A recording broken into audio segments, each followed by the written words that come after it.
সুবহানাহু ওয়া তাআলা ক্ষমার জন্য মানুষদেরকে আহ্বান করেন। আল্লাহ তাআলা ক্ষমার জন্য মানুষকে ডাকেন এবং আহ্বান করেন। মহান আল্লাহ কি বলেন আমরা একটি ছোট্ট আয়াত শুনলে আমরা বুঝতে পারবো।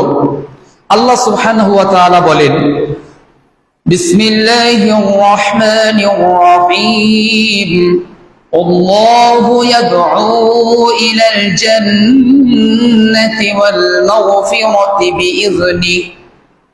মহান আল্লাহ বলেন ডাক দিয়ে, আল্লাহু ইয়াদউ, পৃথিবীর মানুষ, পৃথিবীর সকল মানুষকে আল্লাহ ডাক দিয়ে বলছেন আল্লাহু ইয়াদউ ইলাল জান্নাহ, জান্নাতের দিকে ডাকতেছেন।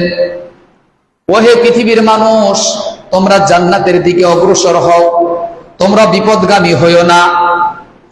ওয়াল মাগফিরাতি বিইযনিহি, এরপরে আল্লাহ বলছেন তোমাদেরকে ক্ষমার দিকে ডাকা হচ্ছে।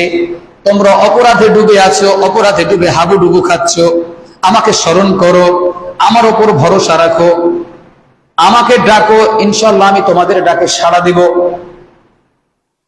উদউনি আস্তাজিব লাকুম, অন্য জায়গায় বলছেন তোমরা আমাকে ডাকো, আমি তোমাদের ডাকে সাড়া দিব। আর এখানে বলছেন আল্লাহ জান্নাতের দিকে আহ্বান করছেন এবং ক্ষমার দিকে ডাকছেন।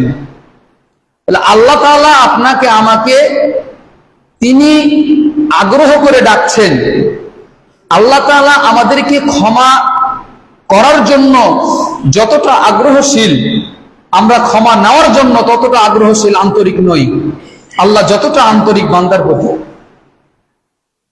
এজন্য আল্লাহ বলছেন তোমরা আমাকে অনুশোচনার সাথে, ভয়ের সাথে আমাকে তোমরা ডাকো।